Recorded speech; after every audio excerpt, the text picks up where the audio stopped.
Camarades, l'heure est grave. L'heure est grave, ça c'est au lac Kivu. C'est au lac Kivu, au Congo RDC. Le bateau MV Merdi en provenance de Minova a fait naufrage dans le lac Kivu ce jeudi 3 octobre 2024 à 200 mètres du port. Il venait de Minova et il a fait naufrage à 200 mètres du port. Le bateau était chargé de près de 300 personnes.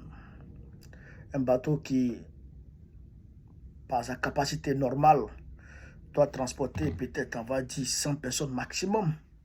Se retrouve à transporter 300 personnes. On ne peut que dire Yako. En Côte d'Ivoire, quand ce genre de drame arrive, on dit Yako. Yako, c'est pour exprimer non seulement sa compassion avec les familles des victimes et sa douleur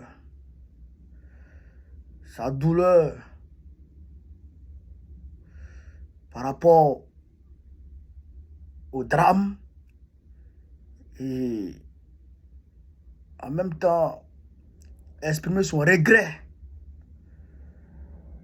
vis-à-vis des disparus.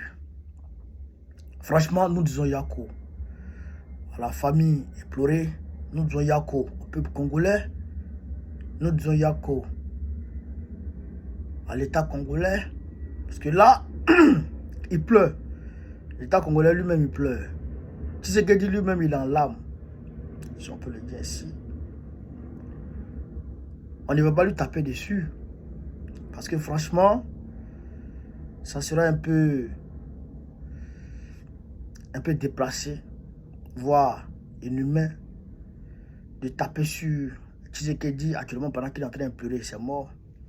Parce que il paraît qu'il y a sur les, parce que là on a les informations ça et là, hein, parce qu'il y a certaines personnes qui disent que il y a qu'une cinquantaine de personnes qui ont pu être sauvées, parce que les pirogues, les pêcheurs se sont mis en branle très rapidement, ils sont allés sauver leurs compatriotes, mais il y a eu beaucoup de corps. Il y a certains qui sont portés disparus, il y a certains qui ont été repêchés, il y a eu quelques rescapés, une cinquantaine de rescapés. Tout le reste, il y a des portés disparus, il y a des corps. J'ai même vu le corps, comme on voyait tout. Franchement, c'est un drame. C'est fort. Moi, je pense qu'à l'avenir, ce qu'il doit pouvoir s'impliquer.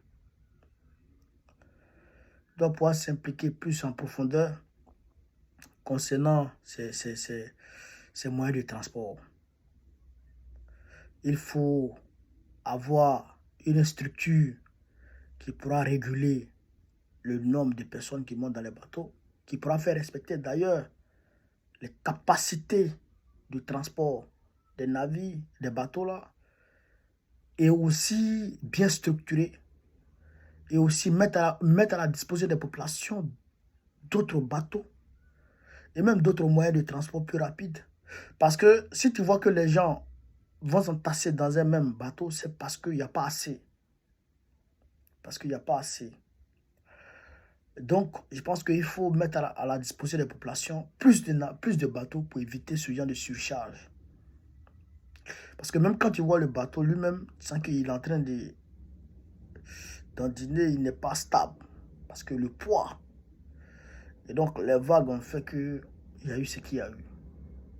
Franchement, je suis meurtri. Je suis touché, je suis profondément meurtri par ce qui arrive là. Le peuple congolais, il souffre énormément. Ce peuple, il souffre énormément. Le M23 le châtie, les groupes terroristes les châtient. Et sans encore les drames naturels, les châtient, putain. Ah, ce peuple, il souffre. Il souffre énormément, il souffre. Les catastrophes naturelles, les éboulements et tout, ça les châtie. C'est-à-dire que le peuple congolais, franchement, c'est trop. C'est trop. nous en appelons au secours du bon Dieu. Que le bon Dieu vienne au secours du peuple congolais. Nos frères du Congo souffrent. Nos parents du Congo souffrent. Nos amis du Congo souffrent. Que Dieu vienne au secours de ce peuple. Mais avant que Dieu vienne, tu sais ce qu'il dit, il faut que tu prennes tes responsabilités. Franchement, ce genre de drame-là, on pouvait les éviter. Ce genre de drame, on peut les éviter.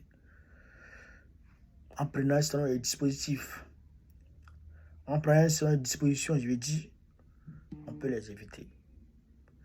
Camarades, nous nous inclinons devant l'âme des disparus. Nous disons Yako aux familles des disparus. Nous sommes solidaires du peuple congolais dans sa souffrance, dans sa douleur. Nous sommes solidaires de ce peuple-là. Et nous allons mener le combat ensemble jusqu'à ce que ce peuple-là puisse vivre comme les autres peuples à travers le monde. Camarades peu d'Afrique, voilà ce que je voulais vous dire. Vive l'Afrique libre, vive le panafricanisme, vive tous les présidents panafricains. Babo président du Côte d'Ivoire 2025, Inch'Allah. On est ensemble.